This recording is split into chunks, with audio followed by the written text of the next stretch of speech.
Salve alunos do canal Atualize Educação. Hoje o tema é o sociólogo sul-coreano que trabalha e mora na Alemanha, Byung-Chul Han. Vamos entender basicamente quais os significados sociológicos, filosóficos, por detrás de conceitos como sociedade de rendimento, objeto de rendimento, princípio de positividade, sociedade de enxame, violência neuronal interna imanente. Palavras que, a princípio, parecem muito distantes do nosso dia a dia e do que podemos considerar como uma sociologia aplicada à resolução prática da nossa vida corrida, da nossa vida doentia, consumista, mas são palavras que, por mais que sejam sofisticadas, como por exemplo a ideia do princípio de positividade, enfim, mais do que expressões sofisticadas, são expressões reais, radicais, que pegam pela raiz a nossa vida diária, a nossa vida prática.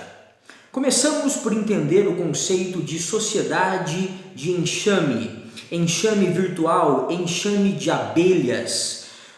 Chul Han nos compara a um enxame de abelhas, a um enxame que não dorme, a um enxame que está sempre fazendo barulho, ruídos, um excesso de ruídos toma conta de nossas vidas. Vejamos, a princípio de conversa, devemos entender que Byung-Chul Han faz referência, para superá-la, à sociologia de Michel Foucault. Michel Foucault classificou de sociedade moderna a sociedade dos séculos XIX e XX, dos anos 1800 e 1900, séculos XIX e XX. Isso é, para Foucault, a sociedade moderna, e para Byung-Chul Han também.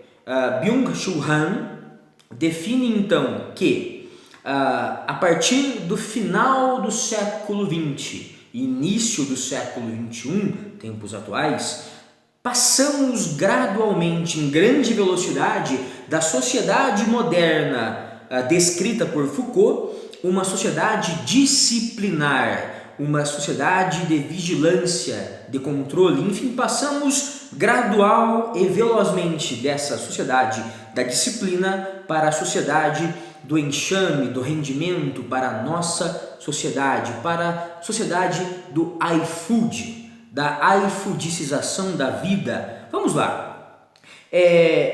Para Foucault, modernamente, séculos XIX e XX, a sociedade humana estava separada em espaços bem delimitados. Os espaços sociais onde a nossa vida acontecia eram espaços com fronteiras bem claras, bem explícitas. E as relações sociais daquela época eram relações hierarquizadas. Algo estava em cima, algo estava embaixo, e no meio desses dois elementos, uma linha fronteiriça clara, sólida. Eu separei aqui 4 exemplos para analisarmos essa sociedade da hierarquia e dos espaços separados. Saúde, educação, loucura e trabalho.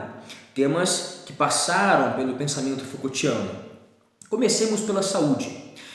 Havia um espaço onde a atenção à saúde existia, onde as pessoas concentravam a sua atenção psicológica em estudar a saúde, em promover técnicas e tecnologias para o bem-estar humano, o bem-estar físico. Esse lugar era o hospital. O hospital era o lugar onde se produziam informações, onde se produziam técnicas, onde se aplicavam técnicas e tecnologias para a produção de saúde. A produção, o ruído causado pela produção, pelo estudo ligados à saúde, esses ruídos se concentravam no hospital. Em contrapartida, a casa era o espaço do silêncio, era o espaço da não saúde, da não preocupação com a saúde.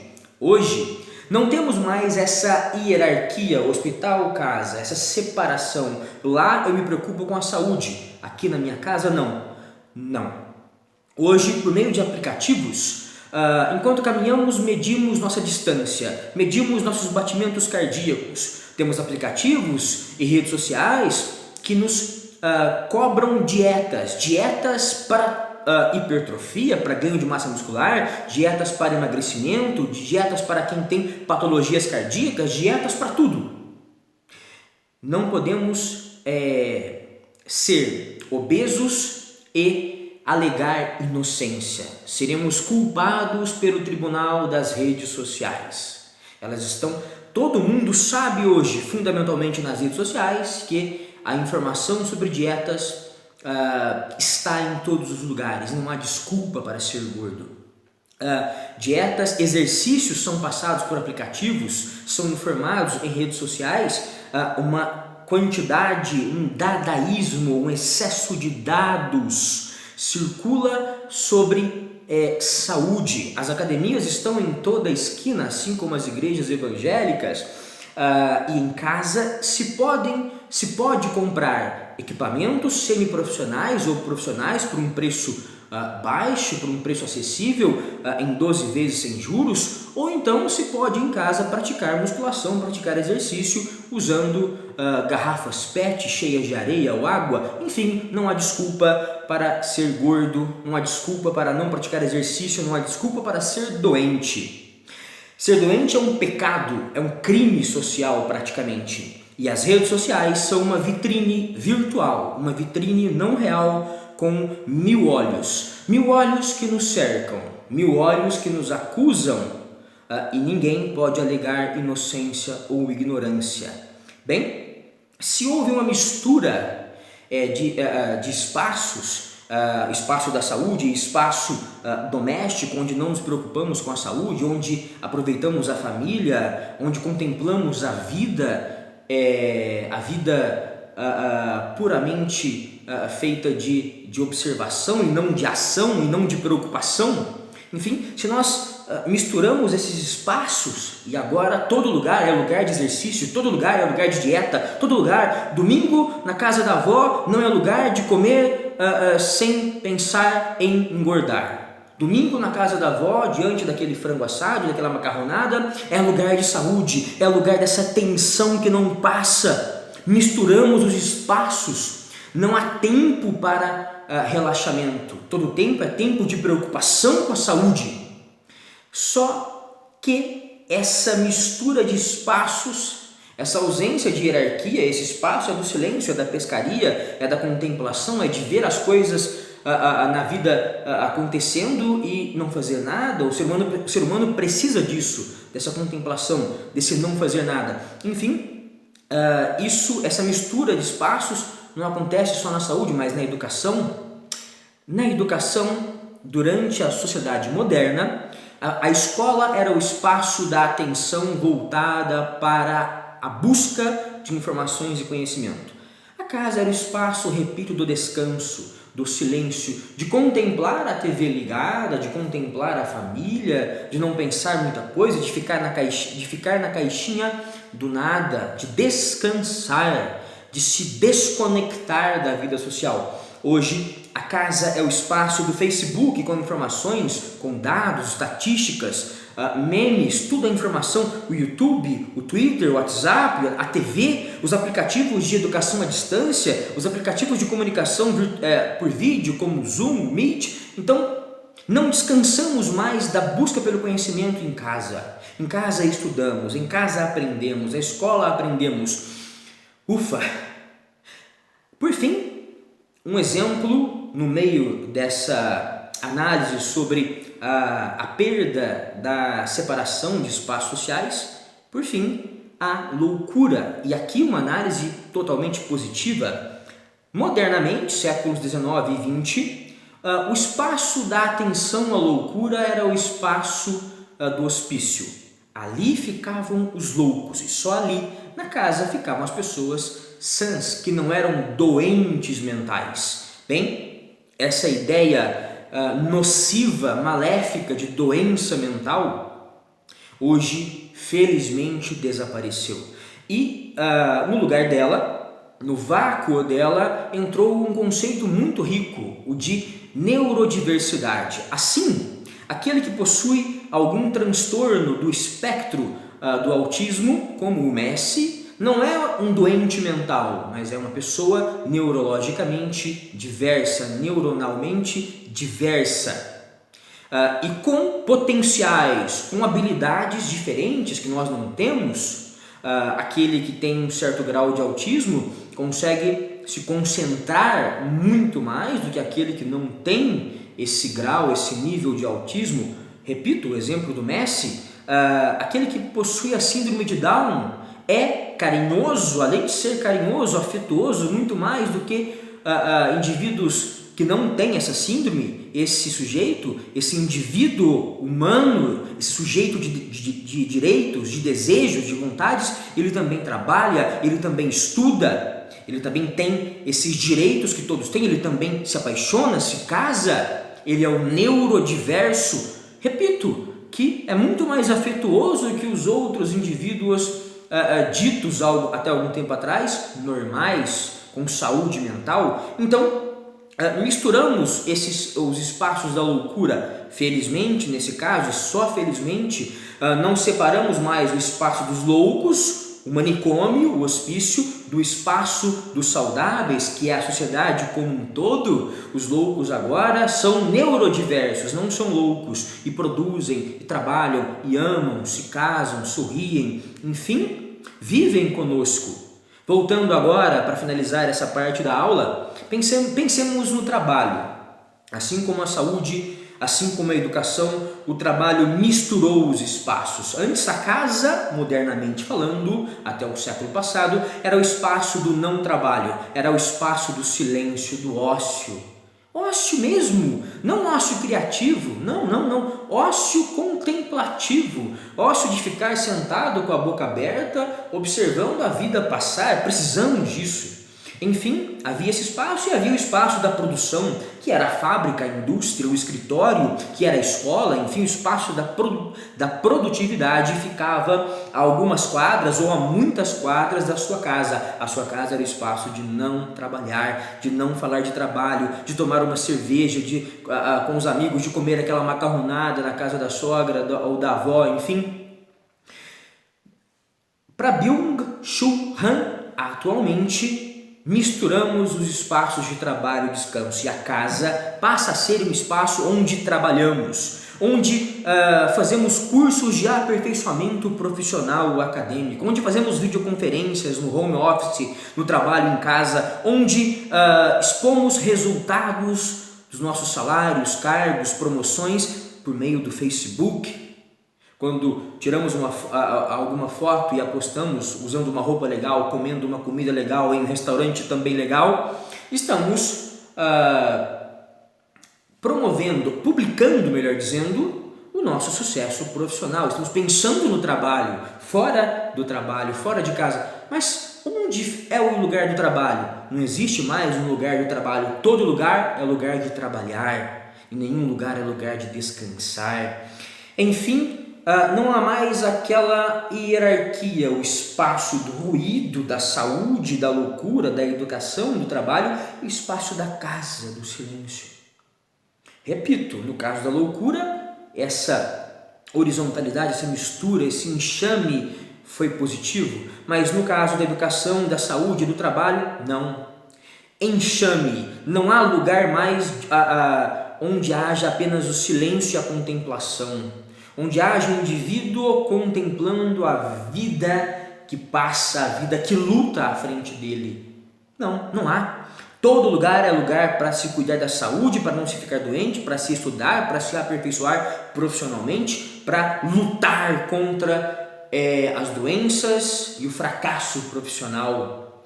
Enxame, todo mundo no mesmo nível, em uma horizontalidade confusa, caótica. Há um dadaísmo, repito, um excesso de dados sobre saúde, sobre educação, sobre trabalho, e isso não nos permite um só momento de reflexão. Fazemos o que com esses dados? Absolutamente nada, a não ser ficarmos cada vez mais loucos, mais pressionados, mais doentes. O aluno anteriormente, o jovem, você que assiste essa videoaula, possuía um mediador. A escola era o lugar que selecionava os dados que chegavam até ela e passavam esses dados para você. Havia esse mediador. A escola estava no meio entre você, aluno, e as informações. Hoje as informações chegam diretamente até você, bombardeando sem nenhum tipo de seleção, de cuidado, de preocupação didática. Você é bombardeado e isso está nos levando à loucura, a uma loucura social, ao caos, ao enxame, à ausência de silêncio e contemplação. Isso nos leva a um segundo conceito, ao conceito de violência neuronal ou psicológica interna, imanente. Vamos lá. Modernamente, no século XIX, falando um pouco de Freud, havia uma repressão que provocava histeria. Pensemos nas mulheres histéricas que Freud estudou, como a Anna Pappenheim, a Anna O, né? Freud estudou a Anna Pappenheim e publicou o caso dela com o pseudônimo de Anna O. Ela era um dos milhares de casos conhecidos por Freud de mulheres que possuíam cegueira temporária, mudez temporária, paralisia de membros temporária, convulsões, mulheres que Freud percebeu não estavam doentes por uma causa interna do seu sistema nervoso ou do seu útero. Acreditava-se antes de Freud que a histeria era uma doença do útero. Não, a causa era externa, a repressão dos pais, a repressão dos maridos, a repressão da sociedade, colocando a mulher em uma posição nula. A mulher não deseja sexualmente, a mulher serve sexualmente ao homem o próprio corpo dela, a mulher reproduz, a mulher fica calada, a mulher não xinga, não fala alto, a mulher não quer, a mulher não pede, a mulher só obedece.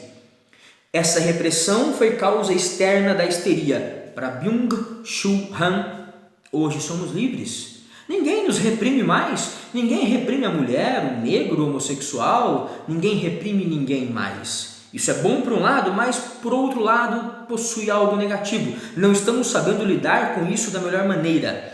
Vejamos, para Byung-Chul Han, os transtornos psíquicos atuais, na sua maioria, são imanentes, eles são sistêmicos, são os nossos próprios sistemas nervosos, é o nosso próprio sistema nervoso que causa esses transtornos. Síndrome de burnout. Burnout, em português, significa esgotamento. Síndrome de burnout, síndrome do esgotamento. Ora, nos esgotamos no trabalho porque queremos parecer mais produtivos, ser mais produtivos, aumentar nossos salários, mesmo não tendo onde gastar o dinheiro desse aumento, mesmo não fazendo tanta diferença ganhar. Pensemos num professor que dá 40 aulas por semana, ele quer ganhar mais R$1.000, ele não vai ficar mais rico ganhando R$1.000, então ele passa a dar 60 aulas por semana e se esgota e perde um tempo precioso com a família, com os filhos, com a esposa, enfim. Quem é o culpado desse professor pegar mais aulas? Ele mesmo. São as suas próprias escolhas que provocam o seu esgotamento. Eu, pessoalmente, fui acometido dessa síndrome de burnout no ano passado, em 2019. Nessa crise, eu passei por vários dias de insônia, tive febre, dores horríveis no corpo, enfim, esgotamento, culpa minha. A culpa não é de alguém de fora que te reprime, é de você mesmo, que você se reprime, você se oprime, se obriga a trabalhar e a produzir cada vez mais. aquele estudante de medicina que pleiteia uma vaga no curso de medicina e estuda 16 horas por dia e quase se mata de estudar, ou tenta se matar literalmente por se achar um fracassado só porque não conseguiu passar em uma prova em que havia uma vaga para 150 candidatos. Acreditar que esse sujeito é um fracassado é uma loucura. Ele não é um fracassado. Bem, os transtornos de déficit de aprendizagem com hiperatividade, TDAH, um transtorno que faz a pessoa ter um déficit, uma deficiência de atenção e ao mesmo tempo ser hiperativa. Muitos jovens, muitas crianças, muitos adolescentes são diagnosticados com esses transtornos. E por quê? Culpa da nossa própria sociedade que joga esses dados, né? A criança tem ela fica constantemente conectada ao Face, ao Twitter, às redes sociais, às informações que chegam pela televisão de todos os lados, e ela tenta processar isso, e essa tentativa dela processar esses dados faz ela ter um déficit de atenção na escola. Por quê? Ao chegar à escola às 7 da manhã, ela já passou, como ela ficou acordada da meia-noite às 6 da manhã, buscando dados na internet, aprendendo informações pelas redes sociais, ela já chega saturada, ela já chega cheia. Por isso ela vai ter uma deficiência de atenção, porque a atenção dela já foi atraída por esse dadaísmo das tecnologias de informação e comunicação, as TICs. As TICs roubam a atenção dos jovens que chegam com uma deficiência de atenção e com uma hiperatividade, não conseguem se concentrar porque querem dados rápidos. E aí o professor fala 15 minutos, o aluno já se cansou da aula porque ele espera dados novos, uma outra aula, uma outra informação, algo diferente, e começa a se distrair. Essa hiperatividade é porque ele está viciado em buscar dados novos, mesmo sem processá-lo. Tentar buscar o maior número de dados possíveis, como se nós humanos fôssemos máquinas, computadores. A depressão e a ansiedade, somos ansiosos porque criamos expectativas monstruosas sobre o nosso futuro profissional ou familiar. Entramos em depressão porque nos frustramos, afinal não somos máquinas. Perdemos, não passamos em vestibular, não conseguimos aquela promoção no trabalho, e aí apelamos para os ansiolíticos. Somos a sociedade dos ansiolíticos. Tomamos ansiolíticos para dormir, para nos acalmarmos. Mas com isso não refletimos sobre a nossa condição, mas ficamos dopados, parecemos pés de alface, vegetando. Mas é melhor vegetar do que morrer na correria de infarto, entregando lanche no iFood 20 horas por dia, lanche pelo iFood 20 horas por dia. Então, e como se isso não bastasse, além dos ansiolíticos para dormir, tomamos energéticos para render mais nos estudos e no trabalho e na entrega de comida pelo iFood. Os nossos transtornos, os nossos sintomas psíquicos são sistêmicos, são produzidos pelo nosso próprio sistema nervoso, são internos. O inimigo somos nós, somos inimigos de nós mesmos. Em um exorcismo tradicional, o demônio está dentro do possuído, é preciso tirar o demônio, há algo objetivo nisso. O objetivo é tirar o demônio, mas e quando o demônio somos nós mesmos? Como nos exorcizarmos se não temos um demônio, se nós somos o nosso próprio demônio? Como nos libertarmos se somos escravos de nós mesmos? Terceiro e penúltimo conceito, princípio da positividade. Não há mais negatividade. Aquela sociedade Foucaultiana, moderna, era a sociedade da proibição. Da negatividade, proibição, punição. Você não pode ser homossexual, você tem que ser heterossexual, se casar. Você, mulher, tem que ser obediente. Você, homem, tem que ser o provedor da sua família. Vocês têm que ter filhos, muitos filhos. Vocês têm que seguir a profissão dos pais, pensar em um concurso público. Vocês só podem escolher direito ou medicina, nada de fazer gastronomia, artes cênicas. Então, puta que pariu, é um pecado imperdoável. Proibição. Hoje você faz o que você quiser, meu filho. Você pode nascer mulher, mas se transformar em homem, e se transformando em homem, transexual homem, você pode ser um transexual bissexual, ou um transexual homossexual, ou um transexual assexual, ou um transexual pansexual. Você é livre. Você é livre para escolher medicina e no último ano de medicina deixar o curso e fazer gastronomia. Você é livre para não se casar.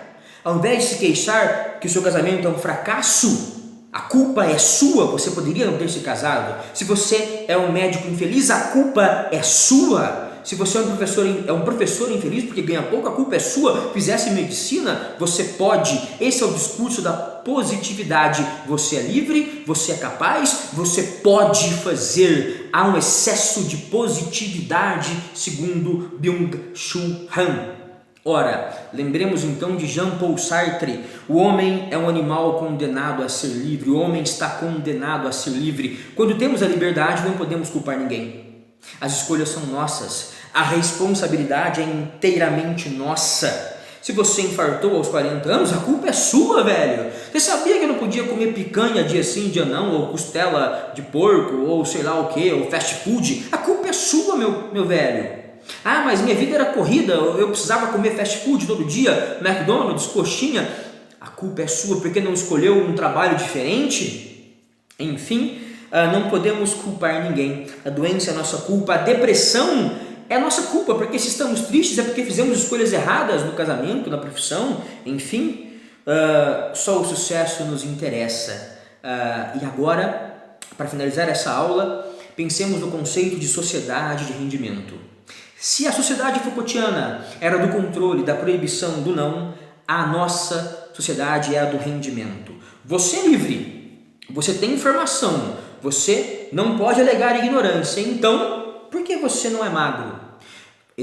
Exercícios, academias, aplicativos de atividade física. Você tem rugas, então você não usou protetor solar, então você faça aplicação de botox. Mas eu não tenho dinheiro, pague em 12 vezes. Você pode não ter rugas, você pode ser musculoso, faça exercício na sua casa, faça 5 minutos de treino intenso para emagrecer, faça enxerto nos lábios, faça bichectomia, tire gordura de um lugar, ponha no outro em 12 vezes sem juros. Não há motivo para ser feio, não há motivo para... E quando esse rendimento é o rendimento físico, precisamos render fisicamente, melhorar fisicamente, sempre. É um pecado ser velho, doente ou feio. Rendimento profissional. Antes, um dentista, modernamente, até o século passado, fazia obturação, clareamento, canal. Hoje ele tem que fazer isso, e fazer bichectomia, enxerto, e fazer harmonização facial. Ele tem que estudar, fazer pose, mais pose. Não podemos parar, meu velho, não podemos parar. Há uma performance matrimonial. Nos casamos e precisamos estar sempre fisicamente impecáveis, sexualmente ativos, com estimulantes sexuais, viagras da vida. Precisamos surpreender nossos parceiros ou parceiras, ser românticos, com surpresas que envolvem flores, jantares, viagens, porque corremos o risco de sermos trocados por um modelo mais novo, mais magro, né, mais surpreendente, com uma performance maior, um carro mais veloz. Não, uma pessoa mais veloz, uma pessoa com uma melhor performance física. Somos objetos não de vigilância, mas de rendimento. Vamos lá, um trabalhador taylorista, para finalizar a aula, lá no século XIX, ele trabalhava tendo um supervisor que o vigiava, que premiava os melhores funcionários. Esse funcionário taylorista do século XIX, do século XX, ficava parado, apertando parafusos em uma esteira móvel. Esse cara era o cara da repetição. Charlie Chaplin, em tempos modernos, repetia sempre a mesma coisa, especialista em repetir. Hoje não. Hoje nós não ficamos repetindo, nós somos inovadores, temos que ser criativos. Cara, crie, inove. Se você não fizer isso, você é um fracassado. Meu amigo, é melhor repetir porque é menos responsável do que criar, do que inovar, e somos obrigados a criar e inovar sempre. Hoje somos móveis, temos mobilidade, flexibilidade, escolhemos o nosso tempo para trabalhar, trabalhamos em casa, então não há mais a culpa de ficar parado no mesmo lugar, ou a desculpa, melhor dizendo, de ficar parado no mesmo lugar e ter um trabalho chato. Hoje trabalhamos em casa, trabalhamos em horários flexíveis. Vamos lá, procure sucesso, é obrigação sua ter sucesso. Hoje não precisamos de um supervisor nos vigiando, nós mesmos nos vigiamos. Somos uma sociedade de empreendedores, todo mundo é empreendedor, deve buscar o sucesso. Não há mais o explorador, o patrão e o explorado. Todos somos patrões de nós mesmos, obrigados a ter sucesso, e o fracasso é um pecado. Na próxima aula veremos mais conceitos sobre o sociólogo Byung-Chul Han. Por enquanto, muito obrigado.